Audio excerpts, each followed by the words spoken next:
Trump মানে truck দিয়ে মানে অন্য একটা ট্রাকে লুকিয়ে উনি যে বিমানে উঠতেছেন সেটাকে গোপন করা হয়েছে ট্রাকের ওই মানে আপনার মেইন যে ভ্যান বডি যেটা এটা দিয়ে। এটা একটা আলোচনা। এট দ্য সেম টাইম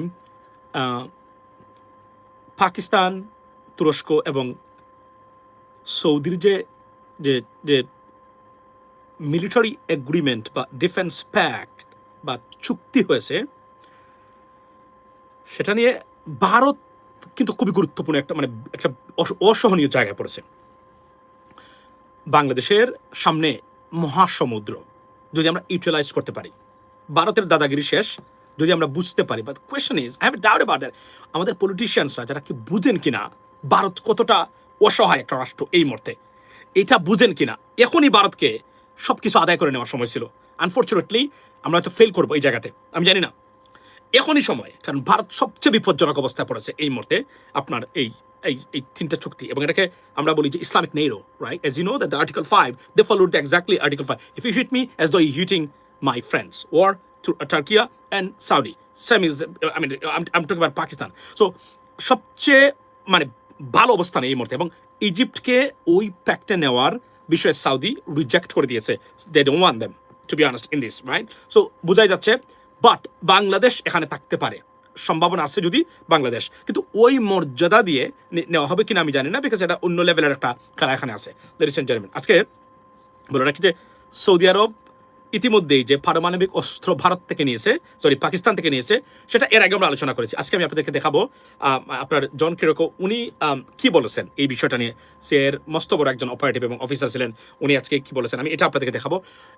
আবার একটা জিনিস বলে রাখি যে আজকে আমি একটা ভিডিও দিয়েছি একটু আগে, সেটা হচ্ছে যে মানে আমার এখানে পাবেন, সেটা হচ্ছে যে মানে ডক্টর ইউনূসকে রাষ্ট্রপতি না বানানোর অনুরোধ বাংলাদেশ সরকারকে করেছে আপনার এই মানে ভারত সরকার, এবং ভারতের এই যে মানে ভারতীয় হাইকমিশনারের যে প্রধানমন্ত্রীর সাথে দেখা করা, রয়ের প্রধান বাংলাদেশে আসা, মূলত একটি কারণ, সেটা হচ্ছে যে কোনোভাবে যেন ডক্টর ইউনূসকে রাষ্ট্রপতি বানানো না হয়। মানে তারা এটা মানবেন না এবং তারা এটাতে কমফর্টেবল না। তারা মনে করেন যে দুই দেশের সম্পর্ক এগিয়ে নেওয়ার ক্ষেত্রে বাধা হয়ে দাঁড়াতে পারেন doctor Yunus. That's exactly that I have picked up and my source told me, এবং কেননা প্রধানমন্ত্রী সহ আর কয়েকজন ছিলেন যারা বাংলাদেশি জাতীয়তাবাদে চরমভাবে বিশ্বাসী বা anti Indian wings in the government, তারা মনে প্রাণে এবং বাংলাদেশের বর্তমান পরিস্থিতি এবং ভারতীয় আগ্রাসন সব কিছু মিলিয়ে তারা দেখেছিলেন যে ডক্টর ইউনূসকে যদি আমরা মানে তার প্রেসিডেন্ট বানান, তাহলে দল এবং বাংলাদেশ অর্থাৎ দল সরকার নিশ্চিতভাবে অনেক ডিপ্লোমেসি যেগুলো সরকার করতে পারবে না মানে দলীয়ভাবে,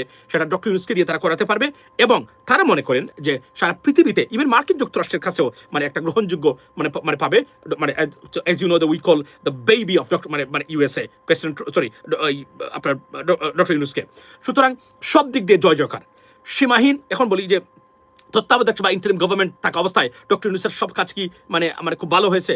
না, it wasn't, definitely not. But still ওই অর্থে অন্তত নেক্সট 1 অথবা 2 বছরের জন্য he could be a serious fit for Bangladesh right now. But ভারত তারা মনে করেন সবচেয়ে বড় বাধা, কারণ শেখ হাসিনাকে আনতে গেলে ডক্টর ইউনূস থাকলে শেখ হাসিনাকে বাংলাদেশে তারা এসে মানে পুনর্বাসিত করতে পারবেন না। ডক্টর ইউনূস নাম্বার 1 বাধা হবে। কেন ডক্টর ইউনূসকে তারা ঘৃণা করে? কারণ ডক্টর ইউনূসের গভর্নমেন্ট, যেটা আমরা বলেছি, আমি পার্সোনালি 7 বছর ধরে বলে আসছি, তারা অক্ষরে অক্ষরে সেটা করেছেন। সবচেয়ে বড় কাজটা একসময় করেছেন, মনে আছে? ভারত ছাড়া বাংলাদেশ চলে না। এগুলা কতটা এখন আর শুনেন, মোটামুটি বন্ধ করে দিয়েছে ডক্টর মোহাম্মদ ইউনূসের গভর্নমেন্টের পর থেকে, যে ভারত ছাড়া বাংলাদেশ চলতে পারে সেটা তারা দেখিয়েছেন। এর জন্য আপনি সবচেয়ে বড়, আবারও বলছি, ভারতকে পজিটিভলি দেখার কোনো সুযোগ বাংলাদেশের নাই। Not the Indian people but the Indian government. এখানে একটা জিনিস বলি, আজকে দেখলাম যে একজন বাংলাদেশের কৃষককে ধরে নিয়ে গেছে আপনার বিএসএফ, 2 জন ভারতীয়দেরকে ধরে নিয়ে আসছে এখন আপনার কি বলে এটাকে সাধারণ জনতা। বোঝাই যাচ্ছে যদি কখনো ভারতের সাথে কোনো ধরনের সম্পর্কের অবনতি হয়, সারা বাংলাদেশের 18 কোটি মানে আর্মি হয়ে যাবে, এটা মোটামুটি কনফার্ম। মোটামুটি এটা বুঝেছেন তো? সেন্টিমেন্ট কোন জায়গায় গুলি খেয়ে মারা যাবে কিনা কোনো গ্যারান্টি নাই। নিয়ে আসছে কি ভারতীয়দেরকে ধরে। বুঝেছেন মানুষ কতটা ক্রেজি এবং কতটা মানে কাজ করতেছে এখন এই কাজে। এই মুহূর্তে আমি আমার মূল পয়েন্টে আমি আসছি। মূলত সবচেয়ে বড় যে জিনিসটা, ভারতের আসছিলেন, এটা আমি নিশ্চিত তথ্যের উপর ভিত্তি করে বলছি। আমি ভারতের প্রধান বৈরাগী জৈন নাকি জৈন, আমি নামটা বলে গেছি, উনি আসছিলেন মানে ভারতীয় কনসার্নটাকে বাংলাদেশের যে গোয়েন্দা বাহিনী আছে সবার কাছে দিতে। এখানে আমার সন্দেহ আছে, বাংলাদেশ সরকারের নাম বলছি না, যে কোনো একজন ব্যক্তি চান না, মানে সরকারের একটা উইং তারা ডক্টর ইউনূসকে চান না, তারা মূলত এটা ভারতের দিয়েই এটা বলাচ্ছেন সরকারকে, সরকার প্রধানমন্ত্রী তারেক রহমানকে, যে এটা রং হবে, দিলে ভারতের সাথে সম্পর্কের অবনতি হতে পারে, দে উডন্ট লাইক দ্যাট, এটা তারা বলছেন। দেখেন আপনি ঘটনাগুলো। এবং এখানে আমার যেটা অ্যাসেসমেন্ট সেটা হচ্ছে যে উনারাই বরং এই তড়িগড়ি করাচ্ছেন, যে জন্য তারা বলতে পারেন যে ভারতের আপত্তিটা তুলে ধরতে পারেন। তারা তো this way that way, there are some people in the government, they are working, not working at least, আমি ওই জন্য না বললেও they are serving India's purpose, এ বিষয়ে কোনো সন্দেহ নাই। সো তারা এটা করেছেন। এবং দেখেন আপনি, এখনো তারা বসে নাই, এখন অবশ্য হাত জোর করেই বলছে এখন তারা, কারণ আগের এক গুন্ডামি, ভারতের এই গুন্ডামির সময় আর বাংলাদেশে আর নাই, এই গুন্ডামি বাংলাদেশে শেষ। এবং এই যে চুক্তি হলো, যেটা আপনারা অনেকেই এসে খামাখা, আমি তো বললাম যে পৃথিবীতে সবচেয়ে রাজনীতি বিষয়ে সবচেয়ে অজ্ঞানী জাতি হচ্ছে আমরা, মানে নিকৃষ্ট জাতি আমরা রাজনীতি বোঝার ক্ষেত্রে। আপনি জানেন তো এটা রাজনীতি না, আমাদের দেশে যেগুলো হয়। তারপরও অনেক পৃথিবীর অনেকে আছে, তার দেশে করাপশন থাকলেও রাজনীতি বিষয়ে সচেতন আছে, আমাদের কেউ নাই, এগুলো আমাদের ধারণাই নেই। 90% পলিটিশিয়ানস তারা জানেও না পৃথিবীতে কোন মেকানিজমে কোন কাজ করে, কোন মেকানিজমে পৃথিবী চলছে। 90% I can bet on that, I can give a guarantee, ladies and gentleman, here is the stuff. So প্রধানমন্ত্রীকে প্রেশারে ফেলার জন্য মূলত ভারতেরই তৈরি করি। এবং we have just seen two scenarios, মানে particularly high commissioner, Indian high commissioner to Bangladesh, this is the guy that who met the prime minister, the second guy is the chief of র, রাইট? সো এই বদলুক আছে। Behind the scene, there are many discussions underway right now so that we can stop Dr. Mohammad Yunus, because তারা বলছেন আমাদের সাথে, প্রশ্ন হলো আমার দেশের সর্বোচ্চ স্বার্থ, it could be a fantastic decision যদি ডক্টর মোহাম্মদ ইউনূস প্রেসিডেন্ট হয়, অন্তত পক্ষে 1 বছরের জন্য ওনাকে চুক্তি ভিত্তিক প্রেসিডেন্ট বানানো দরকার, যে আপনি 1 বছর পরে আমরা আপনাকে সসম্মানে জাতীয় মানে বিদায় দেবো। This could be the fantastic decision by the government right now, কারণ সারা পৃথিবীতে he could be a serious ambassador for this government because of his connection, এবং তার চিঠি, তার হোয়াটসঅ্যাপ, তার ইমেইলগুলা, এটা একটা মারাত্মক কাজ হতো বাংলাদেশের জন্য। বাট আমি জানি হয়তোবা এই ভারতীয় লবির কাছে শেষ পর্যন্ত এটা মানে, আর এখানে আমি নিশ্চিত করে বলছি, কর্নেল অলিকে জামাত মানে সহ যারা দিয়েছেন, the government they didn't even talk about that. He was completely, মানে it was like thrust into the bin. Doctor অলিকে তারা বিবেচনা তো করা দূরের কথা, এটা নিয়ে আলোচনাই করে নাই তারা। এটা আমি বলে দিলাম আপনাদেরকে, জেনে বলছি আমি। কেননা মানে উনি he could be a fantastic fit to, because ওই অর্থে যদি আপনি ন্যাশনালি দেখেন, বাট আনফর্চুনেটলি ওনাকে দেওয়া হবে না, এই বিষয়ে কোনো সন্দেহ নাই। মানে এটা মানে বিএনপির যারা আছেন তারা ওনাকে দিবেন না, আমি বুঝি, আই আন্ডারস্ট্যান্ড। কিন্তু দেশের স্বার্থে, দলের স্বার্থের বাইরে গিয়ে যদি দেশের স্বার্থ চিন্তা করেন, দেশের ভবিষ্যৎ চিন্তা করেন, আপনি doctor Mohammad Yunus could be a serious fit. But দেওয়া হবে কিনা আমি জানি না। সরকারের অনেক হিসাব নিকাশ অবশ্য এই খাতে থাকতে পারে, যে ওনাকে কি মানে অনেক কাজ করানো যাবে ওনাকে দিয়ে, যদি উনি বেঁকে বসেন তখন এই সমস্যাটা কিভাবে হবে। আমি মনে প্রাণে বিশ্বাস করি সরকার যেভাবে চলছে, যদি তারা এইভাবে চলে, ডক্টর ইউনূসের সাথে তাদের কোনো ফাইট বা কোনো ধরনের আর্গুমেন্ট হওয়ার কথা না, as far as I concern. So আপনাদেরকে আবারও বলি, এবং এখানে সুস্পষ্টভাবে বলে রাখছি, ভারতের তৎপরতার মূল হলো সরকারকে বাংলাদেশের মানুষকে দেখানো। গতকালকে বলেছিলাম যে আমরা এখনো সরকারের সাথে যোগাযোগ আছে, মনে রাখবেন। আওয়ামী লীগকে পুনর্বাসনের প্রথম ধাপ হচ্ছে বিএনপিকে দুর্বল করে জনগণ থেকে বিচ্ছিন্ন একটা সরকার মানে প্রতিষ্ঠা করা, যেটা শেখ হাসিনাকে করে দিয়ে ধ্বংস করে দিয়েছে। And is working right now behind the scene against BNP to. তার যদি এটা করতে পারে তাহলে কনফিউজ হবে জনগণ, এবং জনগণ সরকারের বিরুদ্ধে ক্ষুব্ধ হবে। যখন ক্ষুব্ধ হবে সরকার, দেখবে যে জনগণ তাদের সাথে নাই, তখন ওই তারা ভারত ঘেঁষা হবে, ভারতকে তারা রক্ষা কবচ হিসাবে শেখ হাসিনা যেভাবে দেখেছিল ঠিক এভাবেই তারা দেখবেন, এবং এটাই ভারত চায় এই মুহূর্তে। যদি হিসাবে ভুল করে থাকেন, কোনোভাবে ভুল হয়ে থাকে, জামাতের উপর ভিত্তি করে জামাতকে নিধন করবেন, আমি আবার বলছি, জামাত cannot be a threat to BNP, never be a threat to BNP 100%, but Indian এজেন্টসরা বিএনপির উচ্ছেদকরণের জন্য থ্রেট হতে পারে, এবং থ্রেট হবে। এটা যদি বিএনপি বুঝতে ব্যর্থ হয়, সরকার বিপদ আসন্ন বিএনপি সরকারের জন্য। মাথায় রাখবেন, এটা ভারত মানে খুব ভালো খেলা খেলতেছে এই মুহূর্তে। এটা যারা আছেন সরকারের উপদেষ্টা বা রাজনৈতিক আন্ডারস্ট্যান্ডিং করে রাজনৈতিক, they have no idea what the hell is going on right now, to be honest with you. But আমি এর জন্য আমি খুব শঙ্কিত তারা কিভাবে করবেন। এখন এরপরে যদি ডক্টর ইউনূসকে রাষ্ট্রপতি বানানো হয়, খেলা কিন্তু ঘুরে গেছে একদম। এবং আমি আবার বলি, ভারতকে প্রেসারে ফেলে বাংলাদেশের সব কিছু তিস্তা, পদ্মা ব্যারেজ করে নেওয়ার সময় চলে এসেছে। এই যে প্যাক আছে, আমি মনে রাখবেন, আমি আপনাদেরকে বলি, এই মুহূর্তে বাংলাদেশের বিরুদ্ধে কোনো ধরনের কোনো সামরিক তো দূরে থাক, কোনো ধরনের খেলার সুযোগ বা ক্ষমতা ভারতের হাতে নেই। তার কোনো খেলাই নেই, ভারতের হাতে কোনো খেলাই নেই এই মুহূর্তে, ইটস কমপ্লিটলি জিরো। কিন্তু আমরা যদি বুঝি this is a spring time, to be honest with you, মানে এই সময়টা মানে যদি আমরা কোনোভাবে বসন্তকালটা কাজে লাগাতে পারি, আমরা আমাদের আবার বলি, ভারতকে আপনি যদি পাশা দিয়ে দেন সরকারের, বুঝলেন তো, সরি ফর মাই ল্যাঙ্গুয়েজ, তারপরেও ভারত বাংলাদেশের বন্ধু কখনোই হবে না। This is not the strategy this is not the policy. আমি গতকালকে বলেছি সালমান শাহ হত্যায় ভারত জড়িত, আমি মনে প্রাণে বিশ্বাস করি, আমি আপনাদেরকে বলেছি এবং এটা আমার অ্যাসেসমেন্ট আমি দিয়েছি। It can be untrue 100%, right? এবং এখানে বলে রাখি, সো মূলত যে ঘটনা এখন ঘটতেছে সেটা হচ্ছে যে ভারত চাচ্ছে যে কোনোভাবে হোক না কেন এখনই সময়টা তারা তাড়াহুড়া করতে হবে। ডক্টর ইউনূস থাকলে সবচেয়ে বড় বিপদগ্রস্ত রাষ্ট্র হবে ভারত।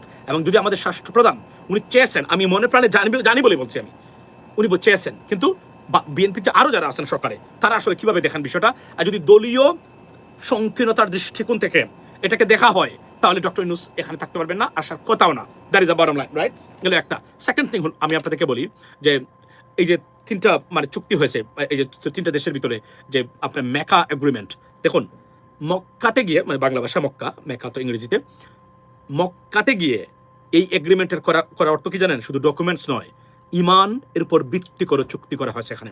মক্কাতে গিয়ে বেঈমানি যেন কেউ করতে না পারে, যেন মক্কাতে এটা করা হয়েছে, আল্লাহর বাড়িতে, যেখানে যেন কোনোদিন কেউ মানে কি বলে এটাকে, মানে দুই নম্বরই না করতে পারেন, মানে এই জায়গাতে, এবং কথা বিকাইতে, বুঝলেন এটা কতটা শক্তিশালী এবং একটা সিরিয়াস, আমি বললাম না, এটা সিরিয়াস একটা শেপ এবং নতুন রাজনীতিতে, নতুন বিশ্বতে, এবং এটাকে ইসলামিক নেটো বলা হচ্ছে। এটাকে নেটোর পরে সবচেয়ে বড় শক্তিশালী, জানেন তো নেটোতে এখন পর্যন্ত যত আর্মি আছে ঠিক তুরস্কের পরেই, ইউনাইটেড স্টেটস অফ আমেরিকার পরেই তুরস্কের অবস্থান। So it's gonna be a serious মানে একটা অবস্থান এখানে। আরও একটা জিনিস যেটা আপনি জানতেন, এটা আমি আগামীকালকে বলবো, যে প্রেসিডেন্ট ট্রাম্প ট্রাকে করে, মানে উনাকে সিকিউরিটির জন্য, দেখুন এটা ঘটনা হয়তো সত্য এবং এটা new York Times, Washington post follow করে প্রচার করেছে, বাট এটা মনে করবেন না আমি সবসময় এক্সেপশনাল ওয়েতে সব কিছু দেখি। আমি কে কি বললো এর চেয়েও আমি ওয়াশিংটন পোস্টের সাথেও বিরোধিতা করতেছি এখানে। এটা সত্য যে সিকিউরিটি কনসার্নে হয়তো তারা আপনার কি বলে এটাকে এটা বলছেন, কিন্তু ইরান নাকি প্রেসিডেন্ট ট্রাম্পের উপর হামলা করতে পারে। ইরান প্রেসিডেন্ট ট্রাম্পের উপর যদি হামলা করে ইরানে কি হবে ইরান জানে না? আমি এই প্রশ্নটা আপনাদেরকে করে গেলাম। ধরুন প্রেসিডেন্ট ট্রাম্পের উপর ইরান হামলা করে, ইরান কি থাকবে? ইরানের একটা মাটি থাকবে? আপনি মনে করেন এটা? নাও, নেভার। এই বল ইরান জীবনে করবে না, জীবনে করবে না এটা, যদিও তারা স্টুপিড ইন্টেলিজেন্স এবং স্টুপিড একটা জাতি তারা, রাইট? আমার কাছে মনে হয়েছে মাঝে মাঝে, কারণ আমি মনে করি যে চুক্তিটা আসছিল। বাই দ্য ওয়ে, ইরান এখন ড্রাইভিং সিটে, ইরান অনেক খেলা খেলবে এখন। সবচেয়ে বড় জিনিস হলো ইরান মানে প্রেসিডেন্ট ট্রাম্পকে জিমি কার্টারের জায়গায় নিয়ে গেছে। সেটা কি? সেটা হলো যে ওই যে 42 আপনার হোস্টেজ, যখন জিমি কার্টারের সময় আমেরিকান হোস্টেজ রেখেছিল, উনি কোনোদিন দেয় নাই এরা তারা, মানে এই হোস্টেজগুলোকে, উনি থাকা অবস্থায় একটা পর্যায়ে উনার এই কারণে উনি কোনোদিনই আর রাজনৈতিক ক্যারিয়ার হিসেবে দাঁড়াতে পারেন নাই, শুধুমাত্র এই কারণে। প্রেসিডেন্ট ট্রাম্প এই যুদ্ধ তারা বলছে 2 বছর পর্যন্ত তারা টেনে নেবে, যতদিন প্রেসিডেন্ট ট্রাম্প ক্ষমতা আসেন। যদি এইটা হয় তাহলে প্রেসিডেন্ট ট্রাম্পের রাজনৈতিক ক্যারিয়ার এবং রিপাবলিকান পার্টির রাজনৈতিক ক্যারিয়ারের গজব করে ফেলবে মানে ইরান। কেননা প্রতিদিন এটাই নিয়ে কথা উঠবে, আপনি যুদ্ধে নিচ্ছেন, আমাদের ইনফ্লেশন হয়েছে, আমি গ্যাসের দাম বেশি দিচ্ছি, সারা পৃথিবীর অর্থনীতি ছুট হবে। এবং জানেন তো ইউনাইটেড কিংডমের অর্থনীতির খবর যেটা, সেটা হচ্ছে যে তারা 6 to 8% economy will be shrunk if this war continues. That's a dangerous stuff for United Kingdom and entire world. So president Trump Jimmy কার্টারকে ইরান শেষ করে দিয়েছিল, জিমি কার্টারের পলিটিক্যাল ক্যারিয়ার, মানে 42 জন ইউএস হোস্টেজ তারা ধরে নিয়েছিল, মনে আছে? এই হোস্টেজ মানে কাহিনীটা মনে আছে তো আপনাদের? সারা পৃথিবীর সবচেয়ে ভাইরাল ইস্যু ছিল তখনকার সময়। দেয় নাই ওনার থাকা অবস্থায়, এই জন্য ওনার পলিটিক্যাল ক্যারিয়ারটাই ধ্বংস করে দিয়েছিল ইরান। তারা বলছে যে একই অবস্থায় প্রেসিডেন্ট ট্রাম্পকেও তারা জিমি কার্টারের পথ অনুসরণ করতে বাধ্য করবেন। তারা বলছে যে কোনো চুক্তি হবে না ইরানের সাথে, মানে মার্কিন যুক্তরাষ্ট্রের সাথে হরমুজ নিয়ে, মানে হবে প্রেসিডেন্ট ট্রাম্পের এন্ড অফ হিজ টার্ম, মানে এই প্রেসিডেন্সিয়াল টার্ম যেটা, এটা পর্যন্ত। if this goes like that, that's a dangerous for America and President Trump political career. Not only for mid-term, it's to be catastrophic and devastating results. It's a whiting for the United States, particularly Republican Party President Trump. So just think about that. Iran is in a driving seat right now, undoubtedly. আমি আপনাদেরকে এটা বলি, কেন বলি জানেন? কারণ মূল জায়গা কোনটা? মূল জায়গাটা হলো এর মানে কি, মানে আমেরিকার ক্ষতি হয়ে যাবে না, আমেরিকা উইল বি বেনিফিটেড অর্থনৈতিকভাবে। কিভাবে জানেন? ওনারা সবার কাছে এখন গ্যাস বিক্রি করেন। ভারত ইরানের কাছ থেকে গ্যাস কিনতে পারতেছে না, রাশিয়ার কাছ থেকে কিনতে পারতেছে না। দেখুন ভারতের আরো একটা মরার উপর করার গা, খালি ভারতের খবর, খালি ভারতের নেগেটিভ খবর। যেদিকে তাকাই এদিকে দেখি H1B visa, this problem, that problem, যেদিকে তাকান সেদিকেই তোমাকে দেখি, গান আছে না, যেদিকে তাকাই শুধু তোমাকে দেখি। ঠিক একই ঘটনা ঘটতেছে এখানে, যেদিকে তাকাবেন নেগেটিভ খবর সেদিকেই ভারত উপস্থিত। Let me tell why. আপনারা জানেন তো ইরান বলছে ভারতকে, you buys oil from us. Bharat বলছে no, they will sanction us because Russia's sanction bill passed. Means what? I cannot buy anything, not a single drop of oil, right? From what? From Russia. There is a sanction bill. Otherwise তখন America automatically Bharat স্যাংশনে পড়ে যাবে, সব দিক দিয়া সর্বনাশ হয়ে যাবে, right? দে ডান। এখন ইরানের কাছ থেকে কিনতে পারতেছে না, কারণ ইরানের কাছ থেকে কিনলে এখন তারা বলবেন দুটো জিনিসের কারণে মানে যুক্তরাষ্ট্র ভারতকে সবচেয়ে বেশি শিক্ষা দিয়েছে। Number one, false certificate, university certificates দিয়ে, কাগজ দিয়ে H1B ভিসার অ্যাবিউজ করা ভারত থেকে, প্রাতিষ্ঠানিক অ্যাবিউজ করেছে তারা, রাষ্ট্রীয় অ্যাবিউজ করেছে। I mean to be honest with you, মানে with the concern of the Indian government, এটা ভারত, এটা মার্কিন যুক্তরাষ্ট্র তারা মনে করেন না, তারা এভিডেন্স প্রোভাইড করেছেন মানে ইন্ডিয়ান গভর্নমেন্টের কাছে, তারা মনে করেন এটা ইন্ডিয়ান গভর্নমেন্ট তারা মানে তারা সলিসিটেড মানে এই ধরনের অ্যাবিউজ করার জন্য হাজার হাজার। এখন সবার বিরুদ্ধে অ্যাকশন চলছে। মারাত্মক সবচেয়ে ক্ষতিগ্রস্ত ভারতীয় মানে H1B ভিসা হোল্ডার, যারা বিন্দু মাত্র পরিমাণ যদি ডিফেক্ট থেকে থাকে সবাইকে তারা পাঠিয়ে দিচ্ছে। নজিরবিহীন ঘটনা এখন করতেছে মানে এই মুহূর্তে মানে ভারতে, মানে সবকিছু ফেয়ার না ডেফিনেটলি, বাট দিস বিশেষ করে ভারতীয়রা বিপদে পড়েছেন। সেকেন্ড থিং কোনটা? সেকেন্ড থিং হলো রাশিয়ার কাছ থেকে তেল কিনা। তারা মনে করেন এই ইউক্রেন যুদ্ধটাকে সারা ইউরোপ মনে করে, not only United States, because সারা ইউরোপ ইউক্রেনের সাথে। ওয়াই? বিকজ যদি কোনো কারণে রাশিয়া এখানে মানে উইন করে বা যে কোনোভাবে হোক না কেন, তাহলে কি দাঁড়াবে? Next one which country? Poland. রাশিয়াতে চলে যাবে পোল্যান্ডে, অর্থাৎ নেটো দেশের আক্রমণ হবে, পৃথিবীটা তছনছ হয়ে যেতে পারে, বিপদগ্রস্ত একটা সিচুয়েশন তৈরি হতে পারে। এজন্য তারা মনে করেন যে যদি ইউক্রেন রাশিয়া নিয়ে যায় তাহলে ইউরোপ হচ্ছে সবচেয়ে বড় নেক্সট টার্গেট। এটা তারা এই হিসাব নিকাশ করে তারা এখন ইউক্রেনকে সব ধরনের সহযোগিতা, পার্টিকুলারলি গ্রেট ব্রিটেন তারা দিয়ে যাচ্ছেন, বা মানে all NATO countries something like that, right? So এটা তাদের স্ট্র্যাটেজিক কারণে they have to do that, that is no alternative. এখন যেটা হচ্ছে ভারত গেল একটা, এবং এই ইউক্রেন যুদ্ধটা তারা মনে করে ইনডাইরেক্টলি এটার অর্থ যোগানো মানে মার্কিন যুক্তরাষ্ট্র এবং নেটোর বিরুদ্ধে অবস্থান নেওয়া। হিসাবটা মিলিয়ে নেবেন আপনারা, আমি যেগুলো বলছি একদম। This is the problem. এই জন্যই ভারতকে এই শিক্ষাটা দিয়েছেন আর ব্রিক্স, এই তিনটি কারণে নজিরবিহীন শিক্ষার মানে পানিশমেন্টের সম্মুখীন ভারত। এখান থেকে ভারত উঠতে পারতেছে না। এখন যেটা হবে সবচেয়ে মারাত্মক মানে মানে খবরটা শুনেন আপনারা, এই যে মেকা এগ্রিমেন্ট, মনে রাখবেন আল্লাহর বাড়িতে গিয়ে এগ্রিমেন্ট হয়েছে। এরপরে তারা নামাজে গেছিল সবাই, এরপরে তারা সবাই এখানে নামাজে গেছে। এরা শুধু মৌখিক চুক্তি আর মানে কাগজের উপর ভিত্তি করে চুক্তি নয়, ইমানি চুক্তি করে আসছে তারা এখানে। বোঝার চেষ্টা করবেন আমি কি বলছি এখানে। এখন এটা কোনোভাবে এটাকে অগ্রাহ্য করা সম্ভব? এখন যেটা হবে, যদি পাকিস্তানের সাথে কোনো যুদ্ধ হয়, দেখ আল্লাহ করুক না, সামরিকভাবে কি সৌদি আরব মানে শুধুমাত্র কোনো কিছু করবে? তাদেরই ক্ষমতা নাই। তারা কি করবে? ভারতের সাথে টোটাল বাণিজ্য বন্ধ করে দেবে, ভারতীয় শ্রমিক যারা আছে সবাইকে পাঠিয়ে দেবে, খেলা final. Yeah, that's the problem. This is a serious problem. এবং আজকে কাতারি তারা খুব প্রশংসা করেছে এটার, মানে এই চুক্তির। দেখেন আপনার ঘটনা, don't be surprised one day যদি আপনার কাতারকেও এখানে দেখেন। আমি আবার বলছি, সৌদির মূল বক্তব্য হলো তারা এমন কাউকে নিতে চায় যেখানে সাউদি মানে prince Mohammed bin Salman, he would be the prince, he would be the leader of this organisation. In fact he is right, কারণ অর্থ আছে সৌদি আরবের, অস্ত্র কার আছে পাকিস্তানের, অস্ত্র কার আছে তুরস্কের, আর্মি কার আছে তুরস্কের, আর্মি কার আছে পাকিস্তানের। এবং ভারত সবচেয়ে বিপদগ্রস্ত হবে, আমি আপনাদেরকে বলছি আগামীতে সিরিয়াসলি বিপদগ্রস্ত হবে। এই ইরান ইসরায়েল যুদ্ধ শেষ হয়ে যাবে, এটার অল্টারনেটিভ নাই। President Trump he will give some concessions to Iranians, there is no alternative. ইরানিয়ানরা বলছে কোনো কথাবার্তা নাই, ঘুরে চলে গেলাম, আর আপনাদের সাথে কোনো কথাই নেই, যে আমাদের রাস্তাঘাটে ঝগড়া হয় না, বলে আপনার সাথে কোনো কথা বাড়িতে চলে যাচ্ছে। তারপর exactly Iran doing right now, উনি কোনো কথাই বলতে যাচ্ছে না মানে প্রেসিডেন্ট ট্রাম্পের সাথে। তারা কেননা তারা মনে করে, কারণ তারা জানে এই দুর্বলতা তারা খুঁজে পেয়েছে। এই কারণে কোনটা যুদ্ধ যদি তারা যদি এটাকে এভাবে রেখে দেয় একটা পর্যায়ে, এটা অল্টারনেটিভ তৈরি করতে তো 2 থেকে 3 বছর লাগে, পাইপলাইন আজিবাজি এগুলা। ইন দ্য মিন টাইম সর্বনাশ হয়ে যাবে। In the mean time mid term 3 months, after 3 months, August, September, October, November, 4th, right? 2.5 months, there'll be midterm. It's going to happen. It's going to be catastrophic right now. So, পরিস্থিতি সব দিক দিয়ে president ট্রাম্পের জন্য নয়, Republican পার্টির জন্য বিপজ্জনক। এখান থেকে উত্তরণের পথ ডেসপারেটলি প্রেসিডেন্ট ট্রাম্প আপনারা খুঁজতেছেন। কেন খুঁজতেছেন? এই কথাটাই আপনারা মনে করেন যে মার্কিন অর্থনীতি সম্ভবত ধ্বংস হয়ে গেছে। Nothing going to happen to the economy of the United States. Let me tell you what happens. American জনগণ এই নির্বাচনে তছনছ করে দিবে প্রেসিডেন্ট ট্রাম্প বা রিপাবলিকান পার্টিকে। That is his concern. যদি ইলেকশন, মিড টার্ম ইলেকশন কোনো ফ্যাক্টর না হতো, বিশ্বাস করেন এই যুদ্ধে মানে প্রেসিডেন্ট ট্রাম্প বছরের পর বছর রেখে দিত উনি।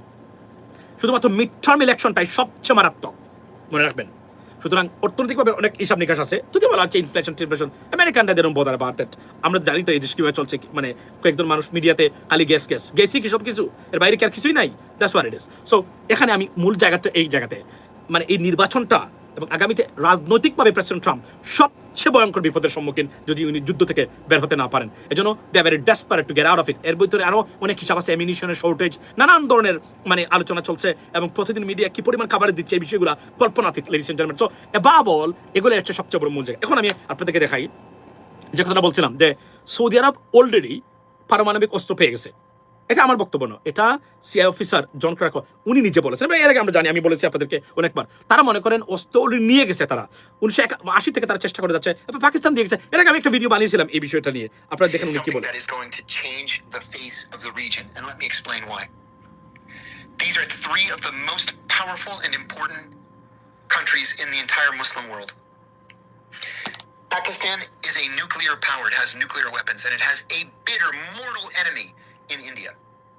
Saudi Arabia has long sought nuclear weapons, actively sought nuclear weapons since the 1980s.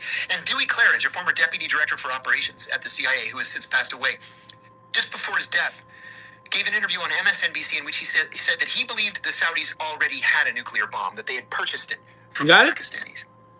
Yeah. Saudi Arabia's big enemy is Iran. Turkey is one of the most powerful and important armies in NATO, behind only the United States and Germany. And Turkey's big enemy is Israel. So this is a mutual defense treaty, meaning an attack on one is an attack on all, just like Article 5 of the NATO. So এই যুদ্ধ কোনোভাবেই মার্কিন president ট্রাম্পকে সহায়তা করে নাই। ওনার political career Republican পার্টির জন্য ভালো হয় নাই। এই যুদ্ধ থেকে অনেক নতুন জিনিসের তৈরি হয়ে গেছে, যেগুলো কেউ কল্পনা করে নাই মানে অতীতে। এই জন্য বলছিলাম সবসময় সব ধ্বংসস্তূপ খারাপ না, কিছু ধ্বংসস্তূপের থেকেও অনেক ভালো জিনিসের নতুন করে সৃষ্টি হয়। নাম্বার 1, এই পৃথিবীর ইতিহাসে অন্যতম ঘটনা হলো this military alliance between Saudi, Pakistan and Turkey. এবং সবচেয়ে বড়, আমি বারবার বলছি, সবচেয়ে বড় beneficiary could be Bangladesh, apart from those three countries, ladies and gentlemen, in Southeast Asia. If we can avail it, if we can take advantage out of it. That's why, who is the president of going to be in Bangladesh? Pretty important, because doctor ইউনূসকে কাজে লাগিয়ে 2 বছরের ভিতরে চুক্তিভিত্তিকভাবে বাংলাদেশ অন্য লেভেলে চলে যেতে পারে, আওয়ামী লীগের খবর রচনা হয়ে যেতে পারে এইভাবে। আওয়ামী লীগের জন্য ব্যাড নিউজ, সবচেয়ে বড় ব্যাড নিউজ। ভারত জোর করে বাংলাদেশে কোনো সন্ত্রাস কাজ করতে পারবে না, কোনোভাবেই পারবে না। যদি জামাত এনসিপি তারা বুঝেন কোনটা করা দরকার, কোনটা করা দরকার নাই, যদি বুদ্ধির সাথে খেলতে পারেন, সবচেয়ে বড় বিপদগ্রস্ত in south east Asia India and Awami League. Trust me, আজকে আপনাদেরকে এই তথ্যটা কনফার্ম করে যাচ্ছি।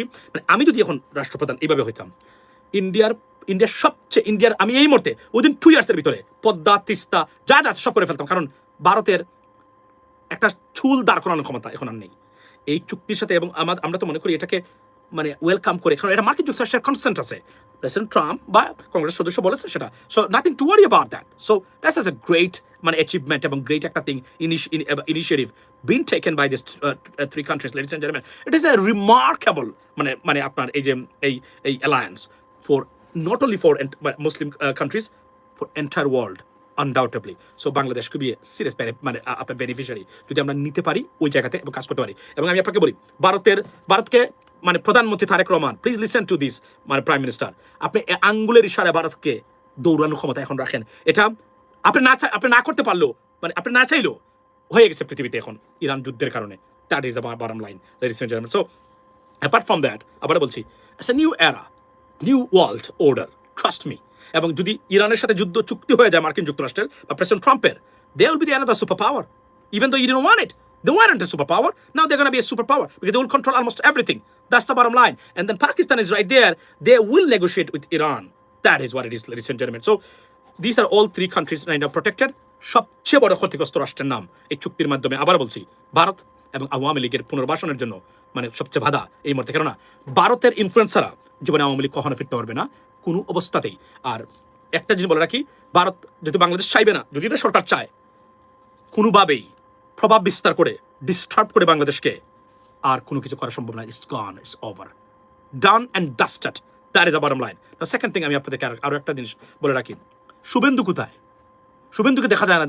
দেখছেন ককরোচ জনতা পার্টির উত্থান, ভারতীয় মানুষের উত্থান, তাদের মানে ভয়েস রেজ করার বিনিময়ে যত উগ্রবাদী আছে ঠান্ডা হয়ে গেছে, একদম পানির মতো, একদম পিন সাইলেন্ট এই মুহূর্তে চলছে তাদের ভিতরে। মানে দেখছেন তো, শুভেন্দুর কোনো ধরনের উচ্চ বাক্য যে গুন্ডামি দেখিয়েছিল এগুলো নাই, ঠান্ডা হয়ে গেছে। কারণ তারা তো বলছে যদি সুযোগ আসে শুভেন্দুকে পিটিয়ে তারা পশ্চিমবঙ্গ সার করবেন, তারা বলছেন তারা। এবং আমি আপনাদেরকে বলি, বাংলাদেশে চলে আসতে পারে কাপড় চোপড় সারাই, শুভেন্দু, বিশ্বাস করেন। এতটা ক্ষুব্ধ ভারতীয়, বিশেষ করে কলকাতার মানুষ আছেন যারা আছেন তারা। That's what it's, ladies and gentleman. So very short time, very late time even though, চেষ্টা করলাম the developments right now going on আপনাদের সাথে শেয়ার করার জন্য। বুঝে নেবেন। আবার বলি, বাংলাদেশের জন্য কোনো বাধা নেই, কোনো প্রতিবন্ধকতা নেই। একটাই বাধা, একটাই ষড়যন্ত্রকারী, একটাই মানে আমাদের দুশ্মন, সেটা হচ্ছে ভারতীয় গভর্নমেন্ট এবং তাদের পলিসি। এর বাহিরে বাংলাদেশের আর কোনো অবস্টাকলস এই মুহূর্তে নাই। সারা পৃথিবীতে আমরা জনপ্রিয় হতে পারি যদি আমরা আমাদের রাষ্ট্রপ্রধান এবং আমরা তারা জানেন কোথায় কিভাবে করতে হবে। এবং আমি আবার বলছি, if you do not know the characteristics of the US politics and US government's policies and the government characteristics, you cannot be succeeded. That is the bottom line. You have to know this, and at the same time you have to know how Indian intelligence agency work. আপনি আমাকে বলেন তো, আপনাকে আমি যেটা বললাম না, যে মূলত তাদের গুম নাই, যে ডক্টর ইউনূসকে যদি কোনোভাবে তার রাষ্ট্রপতি বা প্রেসিডেন্ট বানিয়ে দেয়, সর্বনাশ ভারতের জন্য। এটা এক ধরনের অঘোষিতভাবে কাট অফ সম্পর্ক তৈরি হবে মানে ভারতের সাথে। In fact, do we need that kind of relationship with India? We never had it, but to the media, to the documents, it was non existed. Absolutely আমাদেরকে এইভাবেই চলতে হবে। তারা যদি কখনো পরিবর্তন হয় ভারতের সাথে সর্বোচ্চ বন্ধুত্ব বাংলাদেশ করা উচিত এবং আমরা সেটা করব। এর বাহিরে যদি আপনি মনে করেন তাদেরকে বন্ধুভাবে তাদের ডাকে সাড়া দেন, it's gonna be a trust of decision. এবং এই মুহূর্তে সবচেয়ে লুজার, ক্ষতিগ্রস্ত, বিপদগ্রস্ত রাষ্ট্রের নাম India. That is the bottom line. ভালো থাকবেন, কথা